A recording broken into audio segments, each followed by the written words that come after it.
Quick stop at the bank. Cassie needs to hit the ATM, but I'm on my way to Hollywood, Laurel Canyon to go see Bosia again today. Where's my salsa? Still no Halloween stuff going on, but it's the 25th here, so I guess it wouldn't have started yet.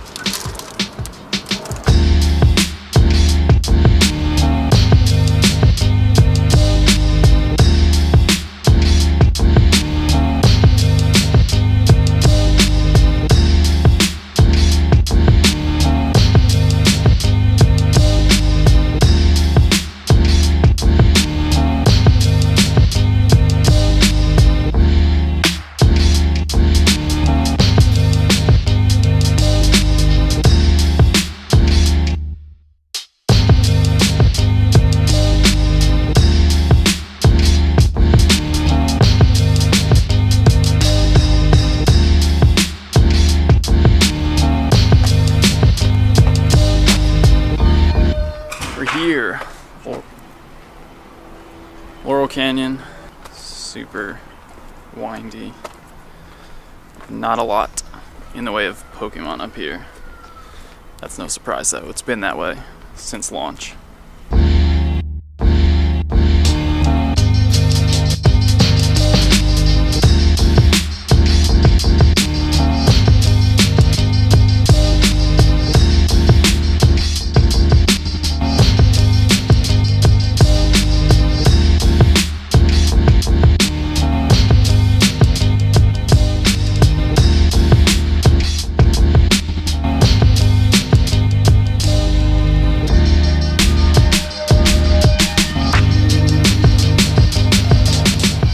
Here in the canyon with Bo, and I just heard that the Halloween event has officially started.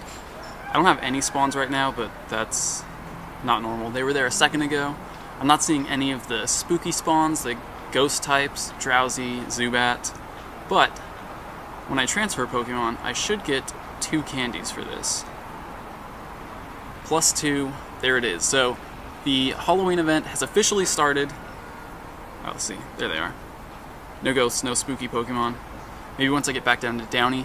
But for now, we are seeing double candies. So get out, start transferring, start catching, start hatching your eggs, because double candy is in effect. Luckily, there's also 1 spawn point up here. So I'm gonna catch this and I should get 6 candies for that. Let's see.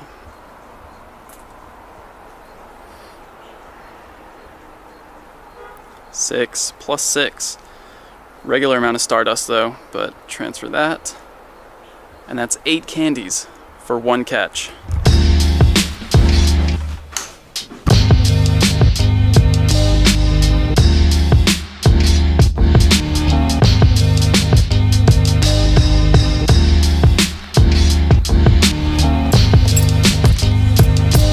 I'm leaving Bo's now.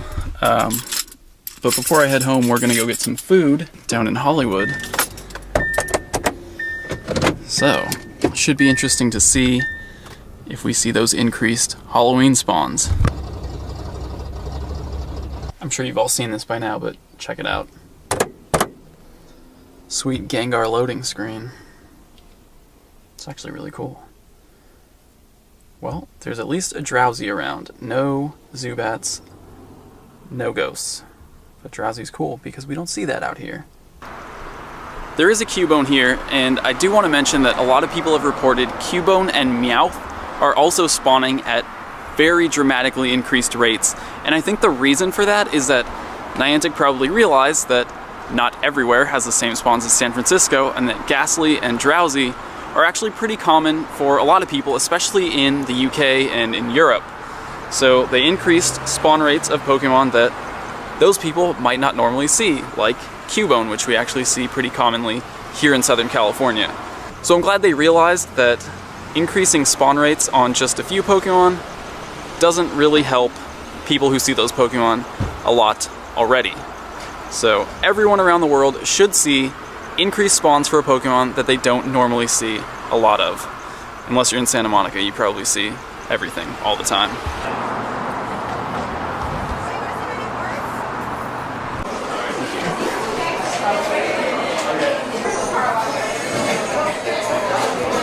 Yup.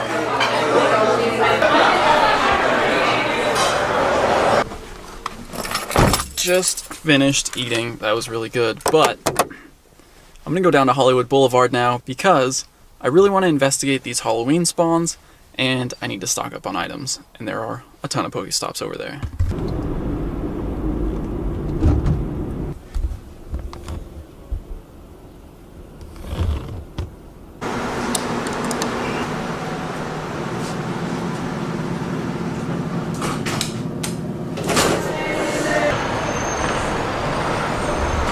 Check it out.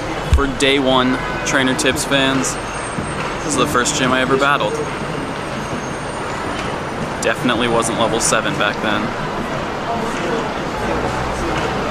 But tons of Pokestops around, so I'm going to stock up on items. Definitely some spooky spawns out, also a Jolteon nearby.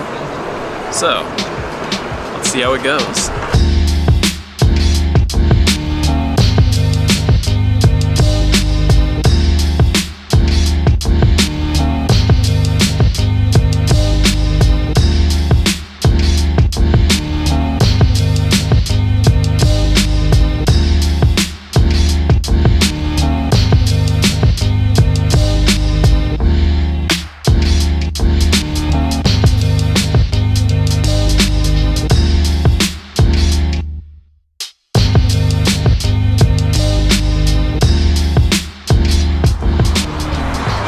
Just found its second candy since I've been out here.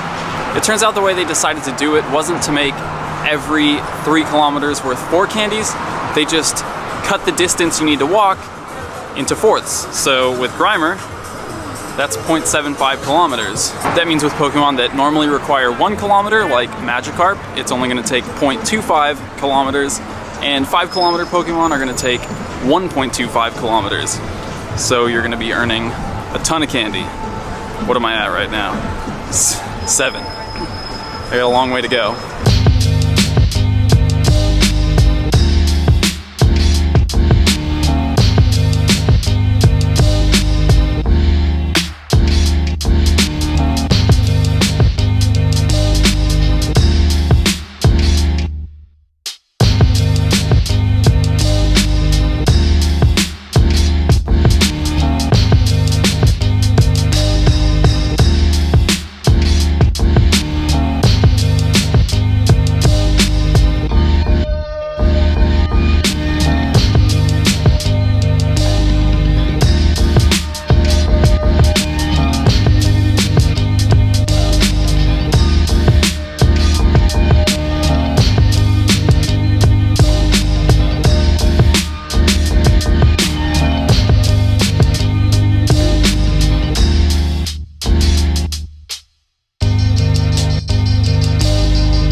Camera battery died at the end of the night, but I'm home now, and let's just go through the catches.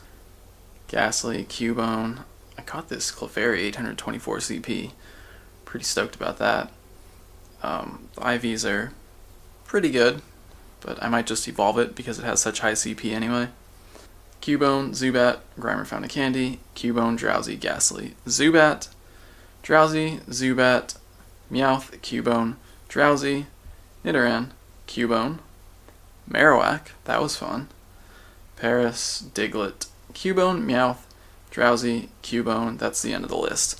But it seems like mostly Halloween spawns. The vast majority of Pokemon that I caught were Halloween spawns. I had an incense on also, and that spawned, I'd say about half and half Halloween spawns, regular spawns. The Paris and that Nidoran were both from the incense, but it also spawned Cubone, Meowth, Ghastly. So it seems like incense is pulling from the normal spawns and from Halloween spawns, but Halloween spawns have massively taken over regular spawns, it seems. And I definitely saw a lot more Meowth and Cubone than I did Ghastly and Drowsy. So I think that all these Pokemon have had their spawn rates increased, so if you normally see Cubone and Meowth like I do, you're going to see a lot more of those, and things that I don't normally see here, Drowsy and Ghastly, you're going to see more than normal, but not as many as Cubone and Meowth. I'm curious to see if that's true for those of you who see Drowsy commonly, and especially for those of you who see Ghastly commonly, like people in London, I believe, see a lot of Ghastly. So leave a comment, let me know if you're seeing exceptional amounts of Drowsy compared to your Cubone and Meowth spawns. And I did hear that Long Beach is drowning in Ghastlys right now, and you do actually see Ghastly out there more commonly than a lot of other areas here in Southern California. So I'd like to head out there, down towards the Pike, and just stock up on Ghastlys, get another Gengar. Obviously the evolved versions are also spawning quite a bit. I caught the Marowak. I did see Haunter and Hypno on sightings, but I couldn't find either of those. Like I said, Long Beach is drowning in Ghastlys, but there's also Haunter and Gengar spawning down there as well, so I'm definitely going to go check that out before this event is over. The spawns are exciting. The double candy is definitely exciting. I have like 350 Cubone candies already just from tonight. I probably got at least 150 more. But really the thing I'm most excited about is hatching these eggs. I really want to get 9 10-kilometer eggs, but if I can't do that before the event ends, I'll just have to pop these 6 and see what I get, and get double candies for those. So it's definitely an exciting time to be playing Pokemon Go. This is the first event that we've had for the game, and I'm looking forward to more events in the future. There's been a lot of talk about Christmas events spawning more ice types, but I don't know how feasible that is, because really Jynx is the only, well, there are no pure ice types in first generation. There's not really any Christmas specific Pokemon. You have Jynx, you have Lapras, you have Dugong, Cloyster, and I believe that's it for first generation. So no pure ice types, and none of those are really Christmassy, although I wouldn't complain at increased Lapras spawns, although it does mean you'd probably see a lot more of them in gyms, so it's kind of 50-50 on that one. I did talk a little bit about the best strategies for earning candies, choosing which Pokemon to walk with, and how to get the most out of this event in yesterday's video, so if you missed that, go ahead and click right up here and check that out. So that's it for this one. Get out, catch some Pokemon, hatch some Pokemon, walk with your buddy. I'd like to see everyone do 100 kilometers this week. I'll see you guys tomorrow. So really quickly, I just want to go over everything that's changed in the latest update. You've probably gotten it by now. It's 0.43 for Android and 1.13 for iOS. It's a really small update. There wasn't a whole lot changed, and a lot of people were really disappointed with the update notes, but you know, at least it's something, right?